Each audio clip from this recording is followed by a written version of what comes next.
नमस्ते दर्शकबिन, पवित्र गार्डन्समा फेरि स्वागत छ हजुरलाई। आज हजुरले यो सबै देख्नु भएको छ होला, यो क्रोटन है त, थमेल पनि देख्नु भएको छ। यो क्रोटनको बारेमा म हजुरलाई जानकारी दिनेछु, सबै थोक भन्नेछु। हजुरले स्किप नगरिकन हेरिदिनुहोस् है त साथीहरु।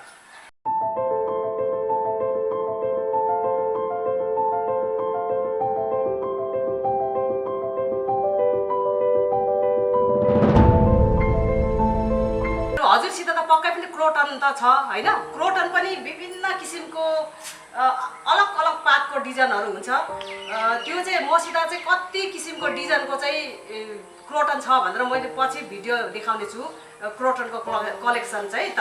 तर अहिले चाहिँ मैले हजुरले रिपोर्टिङ गर्नु भएको छ कि छैन, पहिला साल मैले जुलाई महिनामा देखाएको थिएँ क्रोटनलाई कसरी रोप्ने हो के गर्ने भनेर मैले यो देखाएको थिएँ। यत्रो भएको छ हेर्नुहोस्, यो 10 इन्चीको पोटमा लाएको हो, यत्रो भइसकेको छ। अनि साथैमा यो पनि यत्रो भइसकेको छ हेर्नुहोस्। अनि भन्नु त इन्डोर प्लान्ट भनेर भनिन्छ है त साथीहरु, हजुरले राम्रोसितले सुन्नुहोस्। इन्डोर प्लान्ट भनेर भनिन्छ, तर 2 घण्टादेखि 3 घण्टाको चाहिँ एकदम घाम चाहिन्छ। अनि हेर्नुहोस्, सिडीमा राख्दाखेरि हामीले इन्डोर भनेर त राखिन्छ, इन्डोरमा त हुन्छ, तर यस्तो खालको यो कलर डिजाइन चाहिँ सबै यस्तो मेट्दै जान्छ अनि यस्तो हरियो हुन जान्छ है त साथीहरु। अनि समयको साथीमा हेर्नुहोस्, मैले यहाँनिर मेरो पछाडि यो मैले बेलकुनीमा 2-3 घण्टाको घाम आउने ठाउँमा राख्छु, अनि यस्तो भएर यस्तो कलरफुल भएर आएको हुन्छ। अरु किरा पनि लाग्दैन, 2-3 घण्टाको घाम दियो भने किरा पनि लाग्दैन, लाई लाग्छ नि त, अनि लाग्दैन के, यस्तो भएर बस्छ। अनि 1 सालको क्रोटन यत्रो हुन्छ। हजुरले कटिङले पनि सार्नु सक्नुहुन्छ। अहिले एकदम कटिङले मजाले सर्ने सिजन हो, कटिङले पनि लाउन सक्नुहुन्छ है त साथीहरु। र पनि मैले अहिले रिपोर्टिङ गर्दिन। अहिले चाहिँ मैले यसमा जस्ट मल, माटो, के खाने पदार्थहरु त लिक्विडहरु सबै हालिराखेको छु। अनि यस्तै भएर हेल्दी भएर बसेको छ।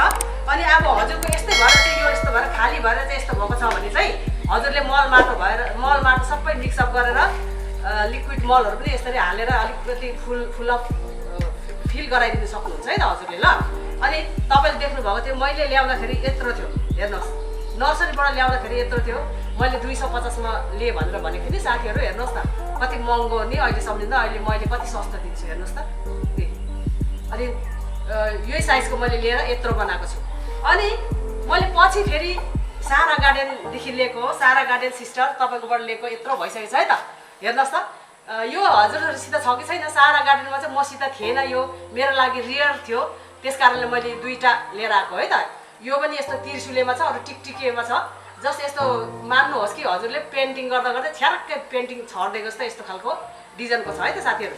अनि यो पनि अर्कै खालको रियरमा छ, यस्तै कस्तो दामी छ। अनि दिदीले किन क्रोटनको बारेमा भन्नुहुन्छ होला।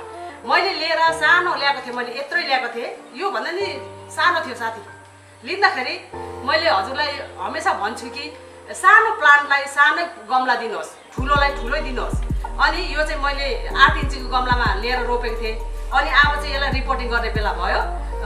मैले रिपोर्टिङ गरेर अनि सबै थोक भन्ने छु हजुरलाई। अनि यो पनि रिपोर्टिङ गर्ने छु। अनि यो पनि हेर्नुहोस् त, अहिले यत्रो देख्नु भएको छ तपाईले। अहिले यसलाई चाहिँ यो 12 इन्ची गमलामा हाल्दाखेरि चाहिँ कतिको ठुलो देख्दो रहेछ हेर्नुहोस् है, कस्तो अचम्मै लाग्छ कि गमलाहरू। यो सानो पोटबाट चाहिँ ठुलोमा खन्न त अलग्गै लुक्स दिन्छ। अरु कटिङको बारेमा भन्दाखेरि, कटिङ गर्दाखेरि अहिले चाहिँ हजुरले 1 साल भयो चाहे यस्तो सानो पोटमा रोप्नु भएको छ भने ठुलो 12 इन्चीको गमलामा दिनुहोस्, 10 इन्चीको छ भने 12 इन्चीकोमा यसलाई रिपोर्टिङ गरिदिनुहोस् है त। अनि रिपोर्टिङ गरेर चाहिँ मैले अघि भनिसकेँ कि यसलाई कटिङ गरेर रोप्नु सक्छ भनेर भनेको छु हैन। तर म अहिले चाहिँ यो रिपोर्टिङ गरेपछि चाहिँ जसरी पनि यो पोटमा भएको जस्तो हुँदैन, अलिकति सोकमा जान्छ के यिनीहरू। अनि यताको यिनीहरूलाई सोक भइरहेको हुन्छ, त्यो माथि हामीले कटिङ गरेर सार्यो भने त झन् साह्रो यिनीहरूलाई त असर पर्छ प्लान्टलाई। अनि त्यस कारणले मैले यसलाई चाहिँ कटिङ सार्दिनँ। म साउन महिनामा चाहिँ हजुरलाई कटिङ सबै सारेर अनि मेरो प्लान्टहरू कति भेराइटीको छ, कतिको रियर छ, हजुरसित नै हुनसक्छ, नहुनु पनि सक्छ। पवित्र गार्डनसित कति भेराइटीको रहेछ, त्यतिखेर मैले कटिङ लाउने बेलामा चाहिँ मैले साउनमा लाउँछु है त साथीहरु। हजुरले अहिले पनि हजुरको एकदम ठुल्ठुलो भएर बसेको छ भने चाहिँ हजुरले अहिले पनि कटिङ गरेर राख्न सक्नुहुन्छ। अनि रिपोर्टिङ पनि गर्नुहोस्। हेर्नुहोस् साथीहरु, मेरो यो बलुवा र माटो हो, कति भुरभुरे कस्तो दामी भएको छ नि। मेरो सिजनल बिरुवाहरू फुलहरू रोपेकै माटो हो है त, एकदम भुरभुरे छ, यसमा एकदम लयालो भएर बसेको छ। अनि बलुवा र माटो त अलरेडी रेडी छ यहाँनिर हैन। मैले चाहिँ अब के लाउँछु भने मसित कसैले त धानको भुस पनि लाउनुहुन्छ, लाउँदा पनि हुन्छ है त साथीहरू।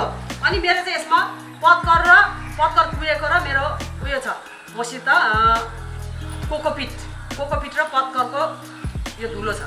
अनि यसमा चाहिँ फेरि यो पत्करको चाहिँ कस्तो भने यो पत्करको यो मल चाहिँ यो अब पुरा ढुटिएको यस्तो छ नि त। अनि सबै यसमा निमको मात्रा पनि छ, निमको लिफहरू पनि छ। जस्तो कि यस्तो यो निमको पनि हजुरले यसरी सुकाएर राख्न सक्नुहुन्छ है त साथीहरू। हेर्नुहोस् न सुकेको यस्तो गर्दै चारापुचुर जान्छ कस्तो मजाले। यसरी हजुरले अल्छी लाग्दैन भने हजुरले यसरी नै कलेक्सन गरेर राख्न सक्नुहुन्छ है त साथीहरू। यसरी निम कस्तो मजाले झारापुचुर भएको हेर्नुहोस् है, देखेर डर लाग्यो कि लागेन साथीहरू। अनि दिदीले निम किन हाल्दैछ भन्नुहुन्छ, यो क्रोटनलाई चाहिँ किराले चाहिँ एकदम खेदो गर्छ भनौँ न। यो क्रोटनको पात डाँठहरू चाहिँ मिठो मान्छ यो किराले लाइले। अनि त्यस कारणले मैले चाहिँ यो निमको पात पनि हालिदिएँ। अनि यसमा निमको साथै अरू पातको पनि यसमा यो डिकम्पोज भइसकेको छ। यो पत्करको डिकम्पोज भइसकेको छ। अनि मैले अलिकति मात्रामा मैले यो कोकोपिट पनि हालिदिएको छु है त साथीहरू। अनि अब छ भने हजुरले चाहिँ यसरी नै निम खली लाउनुहोस् है त। निम खली छैन भने हजुरले खरानी पनि लाउन सक्नुहुन्छ, किराहरू लाग्दैन खरानीले पनि। मैले चाहिँ अब खरानी चाहिँ थियो भयो नि मसित, खरानी पनि छ निम खली पनि छ। हजुरलाई कुन चाहिँ सजिलो लाग्छ त्यही हालिदिनुहोस्। मैले निम खली हालिसकेँ। अरू त्यसैको साथमा मसित यो त फेरि अलिकति एकदम जरा एकदम उयो भएर जाने, फैलिएर जाने हो नि त। यो त अब ट्रीको सेप लिने हो यो क्रोटनले त। त्यस कारणले मैले चाहिँ यसरी नै हड्डीको चुरा पनि हालिदिन्छु है त साथीहरू। कसैले त स्टोन डस्ट पनि हाल्छ, क्याल्सियमको काम गर्छ स्टोन डस्टले पनि। तर मैले चाहिँ यो बोन डस्ट चाहिँ हालिदिएँ है, बोन मिल मैले हालेको छु। अनि बोन मिल पनि अलिकति पुग्दैन साथीहरू, किनभने हामीले यति एकदम रिपोर्टिङ गरेर चाहिँ यिनीहरूलाई चाहिँ राम्रो खानेकुरो दिनुपर्छ। किनभने हामीले घरिघरि रिपोर्टिङ गर्ने होइन, हामीले नेक्स्ट इयर मात्रै रिपोर्टिङ कटिङ गर्नुपर्छ है त साथीहरू। त्यस कारणले मैले यति चाहिँ हालिदिएँ, यो बोन मिल हालिदिएँ है त। अरू त्यसैको साथमा हजुरसित गाईको मल छ भने लाउनुहोस्, पुरानो गाईको मल। मेरो चाहिँ गाईको मल चाहिँ अलिकति लायो भने चाहिँ पुरा खोम्ले किरा लाग्छ हो साथीहरू। त्यही भएर मैले चाहिँ यो पर्मानेन्ट मैले अब 1 सालमा रिपोर्टिङ गर्ने चिजमा चाहिँ मैले चाहिँ यो बर्मी कम्पोस्टै हाल्छु है त। यो बर्मी कम्पोस्ट नै मैले यसरी किनेर लिएर यसरी हाल्ने गर्छु। पुरानो मल छ भने नै हुन्छ यसरी नै, यो सबैको लागि। अरू त्यसको साथमा यो फन्जिसाइड, हजुरले फन्जिसाइड चाहिँ अब हामीले रिपोर्टिङ गरेपछि पानी हालेर राख्नुपर्छ। अनि बाइचान्स जरा रुट रट हुन्छ कि कुहिन्छ कि भनेर फन्जिसाइड लाउनु पर्छ। अनि फन्जिसाइड छैन भने हजुरले बेसार पनि लाउन सक्नुहुन्छ है त ल साथीहरू। अनि अब यसै गरेर सबै मजाले मिक्सअप गरिदिनु यसरी नै हजुरले सबै मिक्स गरिदिनुहोस् मैले गरेको जसरी नै है त। अनि यो माथिको यो खस्रो यो के छ भने यसरी नै यो जरामा लगाइदिनुहोस्, यसरी नै अन्तिमको भागमा लगाइदिनुहोस्। अनि एकदम हजुरले चाहिँ चेक गर्नुहोस् कि यो पोटको चाहिँ तल होल छ कि छैन भनेर एकदम चेक गर्नुहोस् है त साथीहरू। मैले चाहिँ यो माटोको भाँडामा दिँदैछु। अनि यसरी नै प्लास्टिकको गमलामा पनि हुन्छ, किनभने हामीले 2-3 घन्टाको मात्रै हामीले घाममा राख्ने हो नि त। यो बिहानदेखि बेलुकाकोसम्म राख्ने होइन, त्यही भएर यो प्लास्टिक तातिँदैन, हामीले बरन्डामै हामीले राख्छौँ नि। त्यस कारणले हजुरले माटोको गमला पनि युज गर्न सक्नुहुन्छ, अरू प्लास्टिकको पनि गर्न सक्नुहुन्छ है त। अनि अब के रहेछ मेरो यो क्रोटनको अब हेरौँ भित्र के रहेछ, कस्तो रहेछ म सबै देखाउने छु है त। यसरी मैले सबै फिलअप गरिसकेँ। यसरी नै खातखुत पारिदिनुहोस्। अनि हेर्नुहोस् यो मेरो कुखुराको चारोको डब्बा है त साथीहरू। हजुरले अल्छी लाग्दैन यसरी होल गरेर पनि रोप्नु सक्नुहुन्छ। कुखुराको चारोको डब्बा हो, आउँदैन कि हो।